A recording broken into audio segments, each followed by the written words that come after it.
আসসালামু আলাইকুম। কয়দিন ধরে বাংলাদেশে কিছু মানুষের উদয় হয়েছে, তো এর মধ্যে কয়টা 12 ভাতারি আছে। হ্যাঁ, এই 12 ভাতারিগুলা মায়া মানুষের নিয়ে কথা বলবো না বলে তারপরে না বললেও পারি না। বলতে গেলে আবার ভাই মুখ টুক ঠিক থাকে না, তখন আপনারাই বলেন ভাই আপনারা এইগুলোতে মানায় নেওয়ান। এই 12 ভাতারিদের আমি কি নামে ডাকবো আমারে বলেন? এই যে হুমায়ুন আহমেদের নাতিটা, এই সরি বউটা, এই যে শাওন, তারপর ওদিকে ওই যে 13 গরুর মালিক সুমনের এক রাতের খাট যোদ্ধা, তারপরে আরেক মহিলারে আমি চিনি না। মহিলাটা মানে ভয়ঙ্কর একটা কাজ করেছে। সে জুলাই ঘৃণা স্তম্ভ নাম দিয়া 4-5টা লোক নিয়ে সে সেখানে জুতা পেটা করেছে। ভাই 2 বছর হয় নাই, ওর সাহস হয় কেমনে? আরে ভাই, জুলাই আন্দোলন, জুলাই বিপ্লব, এটা আমার গর্ব। আমি ইলিয়াস হোসাইন এই জুলাই আন্দোলনের একজন পার্টিসিপেটর। আমি যেইভাবেই হোক আমি এটার সমর্থক। হাসনাত একজন সমর্থক, নাহিদ একজন মানে যোদ্ধা। ওরা তো সরাসরি মাঠে যুদ্ধ করেছে। ভাই আমাদের মতো এরকম 2জন 4জন 5জন মানুষ খারাপ হয়ে যাইতে পারি, করাপ্টেড হয়ে যাইতে পারি, দুর্নীতি করতে পারি। জুলাই আন্দোলন একদম মানে কি বলবো, একদম পিওর পবিত্র। এইটারে ঢালাওভাবে আপনি যা মনে চায় তাই বলবেন। এটা যারা বলতে দিচ্ছেন তাদেরকেও বলি ভাই, এই জুলাইয়ের কারণে আজকে চেয়ারে বসছেন। এই জুলাইয়ের কারণে বাংলাদেশে আজকে সিনা টান করে তারপরে পুলিশের পাহারা নিয়ে রাস্তাঘাটে চলতে পারেন, পতাকা টানায় তারপরে এলাকায় যান। এটারে একটু সম্মান করেন। এরা যা মনে চায় তাই করবে, যা মনে চায় তাই করতে দিবেন না। এদেরকে করতে দেয়া যাইতো। এই যে আজকে যে মহিলাটা, এই যে সুমনের যে বান্ধবীটা, খাটযোদ্ধাটা, এই মহিলা আওয়ামী লীগ করতো। 2023 সাল পর্যন্ত তার হাসিনার জন্মদিনের ইটি করে আসছে সে। তো আওয়ামী লীগের মাল এগুলি, আওয়ামী লীগের নেতা টেতা এদের মনোরঞ্জন করত।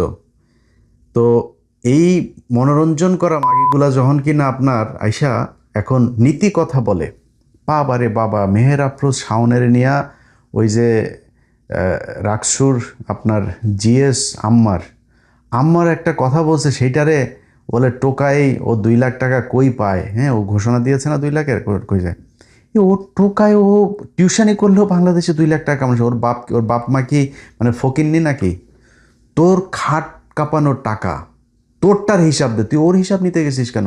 তুই খাট কাঁপায়, তারপর তোর ইনকামের উৎসটা কি? তো খাট কাঁপায় তারপরে তুই এত মানে গর্জিয়াস লাক্সারিয়াস তুই জীবনযাপন করিস। তুই কই থেকে কামাইছিস? কয়টা কেসি করছিস? তুই শুরুই তো করিস না এখনো। কয় টাকার মালিক হয়ে গেছিস? ও যায় আম্মারের টাকার হিসাব নেয়। এখন ওদের একটা টার্গেট আছে ভাই। ওরা যে এমনিতে এগুলো করে তা না। এই একটারে দেখছেন না, নানারে বিয়ে করছে। কেন বিয়ে করছে? ওই যে হুমায়ুন আহমেদের নুহাস পল্লী টল্লি হাবিজাবি আছে, ভালোবাসা যে বিয়ে করছে। ভালোবাসা যদি বিয়ে করতো ঠিক আছে, তার যার যেমন পছন্দ হয়েছে ওকে করলো। আগে এখানে এসে এই হুমায়ুন আহমেদকে মেরে হত্যা করে রেখে গিয়েছে। ও খুনি। এই যে এখানে বেলভি হসপিটালে তার চিকিৎসার আগের রাতে সে মদ খেয়েছে। হ্যাঁ, লোকটারে হসপিটালে পর্যন্ত নিয়ে যায়নি, মাতাল হয়ে পড়েছিল বন্ধু টন্ধু নিয়ে।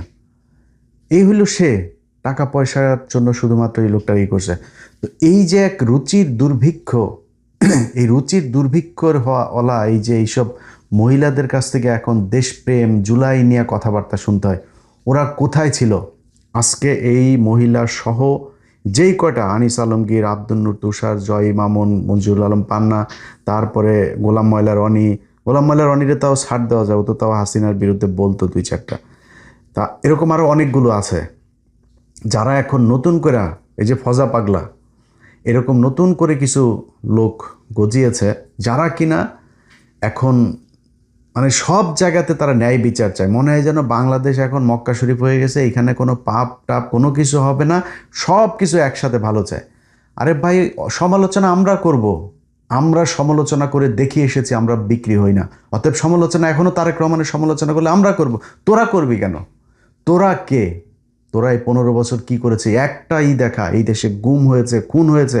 এই 2টা বছর আগে জুলাই আন্দোলনে বহু আওয়ামী লীগের লোকজনকে দেখেছি, তারা আওয়ামী লীগের বিরুদ্ধে এইখানে মিছিল করেছে। এইখানেও দেখেছি। তোরা কি করেছিস? একটা অক্ষর লিখেছিস? তোদের ফেসবুকে তখনও পর্যন্ত এই শেখ হাসিনাকে আরও হত্যা করার জন্য উদ্বুদ্ধ করা পোস্ট আমরা দেখেছি। 2025 সালের মাঝামাঝিতে, আমার ঠিক মনে নাই ওই কথাগুলো, এখন আমার খুব মনে হয়, কেউ একজন আমাকে ফোন করে জানাইছিল যে একটা পত্রিকার সম্পাদক এই আনিস আলমগীর, আব্দুল নূর তুষার, তারপরে মঞ্জুরুল আলম পান্না, এরপরে আরও অনেক কয়েকজনের নাম বলেছিল, তাদেরকে এই মাসুদ কামাল, এদেরকে একটা পত্রিকার সম্পাদক কোনো একটা রেস্টুরেন্টে তাদের নিয়ে তারা এই গেট টুগেদার করেছে। সেইখানে তাদেরকে টাকা বান্ডেল দেওয়া হয়েছে, যেই টাকা এসছে হলো আওয়ামী লীগের কাছ থেকেও। উদ্দেশ্য কি? উদ্দেশ্য হলো এদেরকে সেখানে রোকেয়া প্রাচী ছিল, এই একসাথ করে তারপরে এই নতুন করে আওয়ামী লীগের তো এখন কথা বলার কেউ নেই, আওয়ামী লীগের তো সব শেষ। এই নতুন করে একটু আলোচনায় রাখার জন্য আওয়ামী লীগকে যতটুকু বাঁচানো যায়, আওয়ামী লীগের লোকজন তো আর একজনও নাই যারা এটা নিয়ে বলবে। সো এদেরকে দিয়ে এই কথাগুলো বলানো, আপনার মনে করার কোনো কারণ নাই সুমনের এই খাট যোদ্ধার, এই যে হুমায়ুন আহমেদের নাতনি, এগুলো খামোখা দেশপ্রেম, হাসিনা প্রেম, আওয়ামী লীগ প্রেমের কারণে তারা এগুলো করে। টাকার জন্য শাওন কি করতে পারে ওটা তো হুমায়ুন আহমেদের বিয়ে করে আমাদের দেখিয়ে দিয়েছে। ওর বাপের প্রচুর টাকা, কিন্তু এরপরে এই মহিলাই টাকার লোভ সামনে। তোর জীবনটাই তো সারখার। তোরা একবার জয় মামুন খায়, একবার ওই খায়, একবার সে খায়, খাইতে খাইতে তোরে অবস্থা শেষ করেছে। এখন তার কেউ খায়ও না, এখন সুগার মাম্মি হইতে হবে, তোরা টাকা দিয়া পোলা পান্ডে ওইখানে উৎপাত করাইতে হবে। এছাড়া তোরা তো কেউ খাবে না, তোর ঝুলে গেছে সব কিছু, তো তোরে খাবে ডাকেরা। এই কথা দেখছেন? এখন এদের নিয়ে ভাই কথা বলতে গেলে কিন্তু বাজে কথা চলে আসে। আপনারা বলবেন তখন আবার যে আমি খারাপ। এরে আপনি বলবেন কি বলেন? এদের নিয়ে কথা বলতে গেলে আপনি এর চেয়ে সুন্দর করে আর কি বলবেন? মাগির যে ক্যারকেরানি উঠছে কয়টা দিন ধরে, ওই সারাটা দিন জুলাইন তোর এই এত নীতিবান, এত নীতি কথা, এত কিছু কই গেছিল? ছোট্ট একটা বাচ্চারে হেলিকপ্টার থেকে গুলি করে মেরে ফেলেছে। কোথায় ছিলি তুই সেদিন? জুলাই নিয়ে একটা কথাও বলতে পারিস নাই? কেউ বলে নাই। তারা আজকে নীতি কথা বলে, তারা এইটা চায়, ওইটা চায়, এরকম চায়, ওরকম চায়। তুই ক্যারের বেটা, বিএনপি সরকার, আমি সে 7 বছর আগে বলে এসেছি, বিএনপি আওয়ামী লীগের মতো এরকম ক্ষমতায় আসলে আবারও লুটপাট করবে। এখনও করে, তাই করে। কিন্তু এই গেল 2 বছরে বিএনপির 6 মাসের কথাও যদি ধরি, একটা মানুষ গুম হয়েছে, একটা মানুষ ক্রস ফায়ারে মারা গিয়েছে, একটা মানুষ খুন হয়েছে। কোথায়? মানে এই রাজনৈতিক কারণে কোথায়, কোন জায়গায় এরকম সেই আগের মতো সেই অবস্থা? মানুষ কথা বলতে পারে যা মনে চায়, আওয়ামী লীগের মানে পক্ষেও কথা বলে, তারপরে তারেক রহমান সে আনিস আলমগীরের ফোন করে। এটাই পরিবর্তন হাসিনার সাথে বর্তমান বাংলাদেশের। অতএব আপনারা এখন মনে করেন যে এই মানুষগুলি তারা এই যে আগে মানে এখন নতুন করে তারা চায়, এইটা চায়, ওইটা চায়, এগুলো এমনি এমনি চায় না। এটা বিশাল অঙ্কের টাকার বিনিময়ে তারা এই কাজগুলো করছে। আমি আপনাদেরকে ছোট্ট একটা প্রমাণ দেই।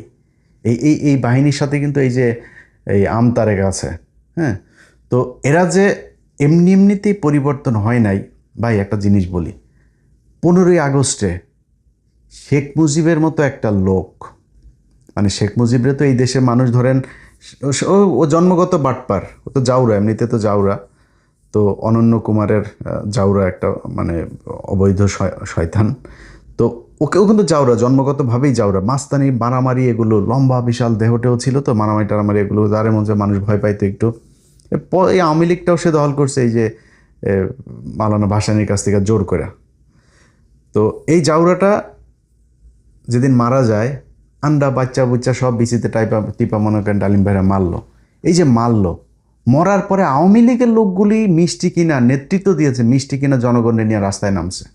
আওয়ামী লীগের লোক, তাদের এই যে মতিয়া চৌধুরী, তারপরে এই যে হাসানুল হক, ইনু মিনু যা আছে, এরাও ছিল না ট্যাঙ্কের উপরে দাঁড়ায় না, তারা মানুষকে রাস্তায় নিয়ে এসেছে, মিষ্টি বিতরণ করে খেয়েছে, তারা সেদিন মন্ত্রিসভার শপথ পড়েছে। এই সেই আওয়ামী লীগ। আরে ভাই, হাসিনারে তো মারেও নাই, হাসিনা পলায়া চলে গেছে, বাদ যেতে তারে বাধ্য করছে, সেটা লাথি দিয়ে বার করে দিয়েছে। আপনাদের এত প্রীতি হয়ে গেল, আপনারা এত মানুষ লেগে গেলেন, প্রায় 10-15 জন এই যে একসাথে লেগে গেলেন। আপনাদের চেয়ে বহু মুজিব প্রেমিক লোক ছিল, একটা মানুষ নামলো না, আর আপনারা আজকে এত ভয়াবহ পরিস্থিতির ভেতরে নেমে গেলেন। এত সোজা হুদাই মোটেই না। তারা টাকা পয়সা নিয়ে তারপরে এগুলো করছে। এটা প্রমাণটা আপনারা এই আমতারেককে দিয়ে দেখায়। আমতারেকের এই যে 32 নাম্বার, এই যে শেখ মুজিব, বিশাল প্রেমের বক্তব্য তার। আমি অবাক হয়ে গেলাম, আরে 32 নাম্বার ভাঙার আগের রাতে আমার কাছ থেকে টাকা নিল, কত 100 কয় ডলার যেন পাঠাইলাম।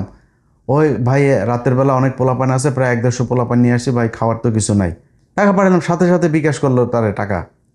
আচ্ছা, এই টাকা পাঠানোর পরে আপনার সে ওইখানে ভিডিও টিডিও করলো, সে ভিডিও টিডিও আমার পাঠাইছিল কিন্তু, হ্যাঁ, যে বিশাল আকারে আনন্দ ফুর্তি টুর্তি করছে।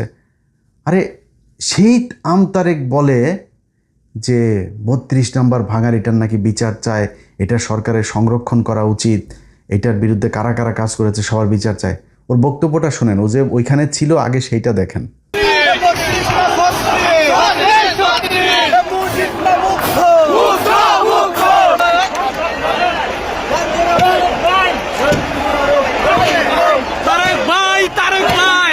চলছে শয়তানের আতুর ঘর ধানমন্ডি 32-এর কবর খনন।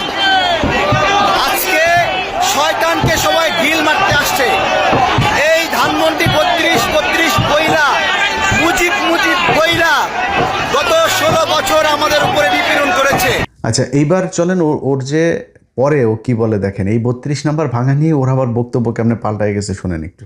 ধানমন্ডি 32 ভাঙ্গার যে কার্যক্রম, এটা যে ভুল, এই স্টেটমেন্টটা জুলাই আন্দোলনে অংশ নেওয়া আমার মুখ থেকেই প্রথম আসে। খুব ভালো হবে যে ধানমন্ডি 32 রিস্টোরেশনের কাজ এখনই শুরু করা, এটা নতুন করে আবার পুনর্গঠন করা দরকার, আগের অবয়বে ফিরে এসে দরকার। আমি চলে গেছি কোথায়, ধানমন্ডি 32 চলে গেছি, আন্দোলনকারীদের সঙ্গে চলে গেছে, যে সেখানে আমিও দুটো বাড়ি দিয়েছি। এই যে আমি দিয়েছি, আমি মনে করি আমি এটা সঠিক কাজ করি না, এটা মুক্তিযুদ্ধের একটা স্মৃতি স্মারক ছিল, এবং এই জায়গা থেকে আমার খারাপ লেগেছে। আমি বলেছি এটা ভালো হয়নি, খারাপ হয়েছে, খুব পাপের কাজ করেছি। এই একইভাবে শেখ মুজিবের বিরুদ্ধে তার বিশাল জ্বালাময়ী ভাষণ আছে, ওইটা শোনেন আগে। বাংলাদেশের মাটি থেকে শেখ মুজিবের শিকড় উত্তোলন করতে হবে, শেখ হাসিনার শিকড় উপড়ে ফেলতে হবে, উপড়ে ফেলতে হবে। কারণ এরা এই পরিবার মানি ফ্যাসিজম, এই পরিবার মানি স্বৈরতন্ত্র, একবার রক্তে রক্তে মিশে আছে এদের স্বৈরতন্ত্র। এই শেখ পরিবারের কারো বাংলাদেশে রাজনীতি করার অধিকার নাই। আসিফ নজরুল স্যারকে বলবো, হয় শেখ মুজিবের ছবি সরান, আর না হয় শেখ মুজিবের মূর্তি ভাঙ্গার জন্য ছাত্র জনতাকে ফাঁসি দেন, যে কোনো একটা করেন, একটা করেন। ওইটাও বৈধ, মূর্তি ভাঙ্গাও বৈধ, দুটো তো একসঙ্গে বৈধ হতে পারে না। আমি আজকে থেকে এখন থেকে সকল দপ্তর থেকে শেখ মুজিবের সব ছবি ছড়ায় ফেলার জন্য অনুরোধ করছি, দাবি জানাচ্ছি।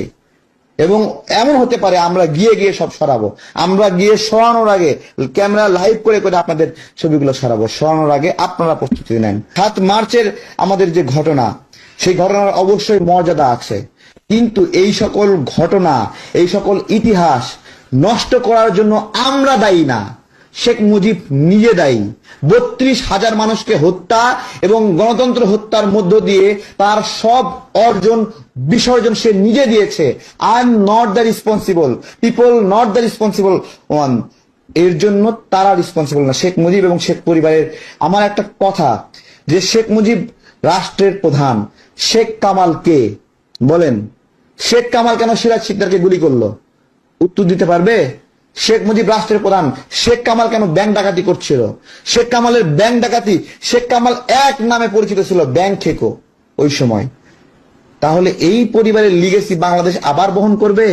আরে হাসিনা আবার যদি ক্ষমতায় আসে তাহলে আবার একই রকম ভাবে কথা বলবে। সে তো বলতেছে সবাইকে দেখে নেবে, তাহলে আমরা কি সে দেখে নেওয়ার সুযোগ দেব? বাংলাদেশের মাটি থেকে শেখ মুজিবের শিকড় উত্তোলন করতে হবে, শেখ হাসিনার শিকড় উপড়ে ফেলতে হবে, উপড়ে ফেলতে হবে। কারণ এরা এই পরিবার মানি ফ্যাসিজম, এই পরিবার মানি স্বৈরতন্ত্র, একবার রক্তে রক্তে মিশে আছে এদের স্বৈরতন্ত্র। এই শেখ পরিবারের কারো বাংলাদেশে রাজনীতি করার অধিকার নাই। যখন তারা 32,000 নাগরিককে বাংলাদেশে হত্যা করেছে, যখন তারা গণতন্ত্র হত্যার সঙ্গে অভিযুক্ত হয়েছে, যখন 24 আন্দোলনের সময় হাজার হাজার মানুষ মরেছে, তখন তাকে শেখ পরিবারের মানুষ এই দেশের রাজনীতি করার অধিকার হারিয়ে ফেলেছে। এই শেখ মুজিবের পক্ষেই আবার এই আমতারেক বিশাল আকারে ভাষণ দেয়, সেটাও শোনেন। মুজিবুর রহমান যে পরিমাণ জেল জুলুমের শিকার হয়েছেন বাংলাদেশের জন্য, এই দেশের মানুষের জন্য, সেই জায়গায় এইভাবে এই শব্দটা উচ্চারণ করা যায় না, যেটা আমার সহ আলোচক ভাই আলোচনা করেছেন, যে পালিয়ে গিয়েছেন, এভাবে আলোচনা করা যায় না। এই বাংলাদেশে মানুষ আবারও শেখ মুজিবুর রহমান ওনাকে বঙ্গবন্ধু বলেই রাখবে, আবারও এই দেশের মানুষ জয় বাংলা বলবে। বুঝতে পারছেন তো? এবার মানে আসল ঘটনা হইল গিয়া মানি বিকাশ এসছে, তারপরে সবাই ঠান্ডা হয়ে গিয়েছে। তো ওই যে বললাম না, ওই যে আমার গত বছর একটা লোক বলছিল যে ওরা এই টাকা পয়সা ভাগাভাগি করেছে একজন সম্পাদকের মধ্যস্থতায়। এরা এই যে সময় ইসলাম, এই যে জয় মামুন টামুন যেগুলি আছে, এগুলি সব টাকা পায়, মাল পায় ওইখান থেকে। সময় ইসলাম কয়দিন আগেও ইন্ডিয়াতে গিয়েছে, ইন্ডিয়াতে গিয়ে তারপরে সেখানে তাদের সাথে বৈঠক টৈঠক করে এসছে। সো এই জিনিসগুলোরে থামাইতে হবে। দেখেন, বিএনপির কাছে কোনো কিছু চাওয়ার নাই। বিএনপি এই যে আজকে দেখেন স্বরাষ্ট্রমন্ত্রী বলেছেন গতকালকে যে আওয়ামী লীগের রাজনীতি বাংলাদেশে আর হবে না। ভাই, এটাই তো চাই আপনাদের কাছে। এই যে নির্বাচনের আগে আপনাদের বিরুদ্ধে কথা বলেছি, কয়দিন আগে আপনাদের বিরুদ্ধে কথা বলছি, গেল 1.5 বছর ইউনূসের পুরা সরকারটার সময় বিএনপির গুণগান করে এসেছি, বিএনপির চাঁদাবাজি করে ধরা পড়ার পরে সেগুলো কাউন্টার দিয়েছি, যে ইজারা নিয়ে তারপরে এই যে চাঁদাবাজি বলেছে, যে তো আমি বললাম যে একটা হাট আওয়ামী লীগ চলে গিয়েছে, তো এখন ইজারা কারা নিবে? এখন তো বিএনপি নিবে ইজারা, সেটা তো তাদের তো এখন আইন মানে ইয়েভাবে নিয়মতান্ত্রিকভাবে করার মতো সময় তো নাই, হাট তো আর বসে থাকবে না, তারা গিয়েছে, এখন সেটারে বানানো হচ্ছে চাঁদাবাজি। এইভাবেও কাউন্টার দিয়েছে। ওই যে মিটফোর্ডের এখানে একটা ছেলের মাথায় পাথর দিয়ে মারলো, সেটারও ভাই কাউন্টার দিয়েছে। মানে বিএনপিরে বাঁচায় রাখার জন্য, নির্বাচনে ভালো করার জন্য যা করার তারা করেছে। ওমা তারা দিয়ে হুট করে এসে আওয়ামী লীগের পক্ষে কথা বলে, এখন এরপরে বিএনপির বিরুদ্ধে কথা বলে। ভাই, আমি তো মাথা বিক্রি করিনি আপনার কাছে। সো আমি তো মানে ফ্লেক্সিবল, আপনি উল্টাপাল্টা করবেন, আমি আপনার পক্ষে থাকবো, কোনো প্রশ্নই আসে না। ইভেন এখনও বলি, এখনও আবার আপনাদের পক্ষে বলি না, এখনও বলে রাখি, আওয়ামী লীগের পক্ষে যেদিন আবার যাবেন, ঠিক হাসিনার মতো ওই একই কায়দায় কিন্তু পেছনে লাগা শুরু করব। আপনারা যদি মনে করেন যে হ্যাঁ আমাদের কথাই সমস্যা নাই, আপনার যা মনে চায়, ভাই আমরা যদি কারোর পিছে লাগি না, তার কিন্তু রাজনৈতিক ভবিষ্যৎ অন্ধকার হয়ে যায়। অনেক প্রমাণ আছে বাংলাদেশ, ওই যে গোলাম ময়লা রনি থেকে শুরু করে বহু মানুষ আপনাদের দলের ভেতরে এখন খুব ভালো অবস্থানে আছে, তারাও কিন্তু সোশ্যাল মিডিয়াতে আসিফ নজরুলের অবস্থা দেখেন, পোস্ট করতে পারে না, ইরানের পক্ষে পোস্ট করে সে, তাও পাবলিক তারা গালাগালি করে, এই অবস্থায় পৌঁছে যায়। সো সাবধান, হ্যাঁ, আমরা কারোরে ধরতে চাই না, বাট ধরলে কিন্তু খুব ভ্যালিড গ্রাউন্ড নিয়ে তারপরে ধরবো। তো আপনারা এখন এই যে বললেন যে আওয়ামী লীগের রাজনীতি হবে না, ভাই এইটা যদি নির্বাচনের আগে বলতেন, আপনাদের বিরুদ্ধে একটা লাইনও বলতাম না। এটাই তো চাই। এই যে তারেক রহমান চীন সফর করলো আগে, তারপরে সে বলল যে তিস্তা প্রকল্প যে কোনো মূল্যে হবেই। ভাই আর কি লাগে আপনাদের কাছে? আমি তো তদবির নিয়ে যাই নাই আপনাদের কাছে, আমি টেন্ডারবাজিও করতে চাই নাই, চাঁদাও নিতে, আপনার মন্ত্রী হইতে চাই নাই, উপদেষ্টা হইতে, কিছুই হইতে চাই নাই, খালি এইটা চাই। কিন্তু আজকে এই যে জুলাই ঘৃণা স্তম্ভ বানায় তারপরে মহিলার জুতা পেটা করার সাহস পায়, এগুলো এই বুকে রক্তক্ষরণ হয়। এইটা ভাই দেখতে চাই না। আপনারা প্রীতি দেখান, অন্য মানুষের সাথে দেখান, আওয়ামী লীগের মানুষের গোপনে গোপনে যারা আওয়ামী লীগের পলায় আছে, এদের সব যা মনে চায় যেমন মন চাই করেন, কিন্তু এরকম চোখের সামনে আইসা তারপরে ওই 71-এর ঢাল বানায় তারপরে জুলাইরে ছোট করে কথা বলবে, এটা আমরা হইতে দিব না। এইটা যদি নাকি চলতে থাকে তাহলে কিন্তু পরিস্থিতি ভয়াবহ হবে। কারণ হইলো আপনি যদি আইনগতভাবে তাদের ব্যবস্থা না হয়, তখন মানুষ আইন হাতে তুলে নেয়, এটাই তো স্বাভাবিক, খুব ন্যাচারাল একটা প্রসিডিউর। আপনাকে জিডি করেছে, তদন্ত করবেন, তারা যদি সেখানে লিঙ্ক টিঙ্ক সহ সব কিছু দিয়ে দেওয়া হয়েছে। তো আপনি যদি নাকি এই জিডি অনুযায়ী তাদের বিরুদ্ধে ব্যবস্থা নেন, সেটা তদন্ত করে যদি সত্যতা পান, সেটা মামলা হবে, মামলা হলে তারা গ্রেপ্তার হবে, গ্রেপ্তার হওয়ার পরে তারপরে যে শাস্তি, সেই শাস্তি তারা পাবে। সো আপনি এটা না করলে তখন মানুষ আইন হাতে তুলে নিবে আস্তে আস্তে। এটাই তো মানে হয় সারা পৃথিবীতে, এটাই হয়েছে। যখন আইনের বিচার ফেইলুর হয় তখন মানুষ আইন হাতে তুলে নেয়। সেই পরিস্থিতিতে আমরা কাউকে যেতে বলি না, সেটাকে আমরা সাপোর্টও করি না, প্রভোগ করি না, পুশ করি না, কিছুই করি না। বাট আপনাদেরকে এই কাজগুলো করতে হবে। এদের আস্ফালন দেখতে খুব খারাপ লাগে। এরা যায় এখন টকশো মকশোতে যায়, তারা জুলাই টুলাই নিয়ে যা মনে চায়, মানে জুলাই অ্যাজ ইফ যে কিছুই ঘটে নাই সেখানে। হ্যাঁ, জুলাইয়ের কয়েকটা পোলাপানের আপনার দুর্নীতি মুর্নীতির সামনে নিয়ে এসে তারপর আরে বেটা, এই জুলাইতে যে মানুষ, এমন মানুষ মারা গিয়েছে, এমন মানুষ চোখ হারিয়েছে, পা হারিয়েছে, হাত হারিয়েছে, তারা আসেও নাই তাদের কোনো সুবিধা নিতে। এমনও পরিবার আছে জানি যে তার পরিবারের ওরা সরকারের কাছ থেকে চিকিৎসার সুবিধাটাও পর্যন্ত নেয় নাই। তারা নিজের দেশপ্রেম থেকে, ইমানের থেকে তারপরে তারা সেদিন রক্ত দিয়েছে, জীবন দিয়েছে। এত সহজ না এটা, একদম মানে কি বলবো যে সবচেয়ে পবিত্র, আমার জীবনের দেখা সবচেয়ে পবিত্র একটা সংগ্রামের মধ্যে একটা হচ্ছে জুলাই সংগ্রাম। তুই বেটা জুলাই লেখা তারপরে সিডিআই লেখিস, তো জুলাই সিডিআই ওখানে বসে বসে লেখা তো লাভ নাই। তো জুলাই সিডিআই লিখবে, আমরা হাসিনা সিডিআই লিখবো, মুজিব সিডিআই লিখবো, রাসেল সিডিআই লিখবো, কামাল সিডিআই লিখবো, কামালের বহু সিডিআই লিখবো, সব সিডিআই লিখবো। তোদের চেয়ে লোকজনকে আমাদের কম আছে নাই? সারাদিন চিল্লায় লাভ নাই। সারাদিন চিল্লা পাল্লা করলেও সেই মানে ইলিয়াস হোসেন, পিনাকি ভট্টাচার্য, কনক সারর এগুলো হওয়া যাবে না। কারণ এগুলো হইতে হলে মানুষের সমর্থন লাগবে, যেই সমর্থন আপনাদের ভাইয়া বাংলাদেশে নাই। ওই যে মদখোর একটা আছে, কি যেন একটা নাম, কই থাকে যেন, এই আয়সা ঘাও ঘাও ঘ্যান ঘ্যান ঘ্যান, এগুলি করে কি লাভ আছে ভাই? এই দেশের মানুষ জানে, চোখের সামনে ঘটেছে। শেখ মুজিবের মতো তো আর বই পড়ে এগুলো জানতে হয় না। মানুষ ভিজুয়াল মিডিয়াতে, ক্যামেরা, ছবি, এগুলো মোবাইলে তারা দেখে, নিজের চোখের সামনে দেখেছে এগুলো কি ঘটেছে জুলাইতে। সো এটা ইতিহাসের অংশ। এই ইতিহাস থেকে বাংলাদেশের মানুষকে বিচ্যুত করা যাবে না। ভালো থাকেন, আল্লাহ হাফেজ।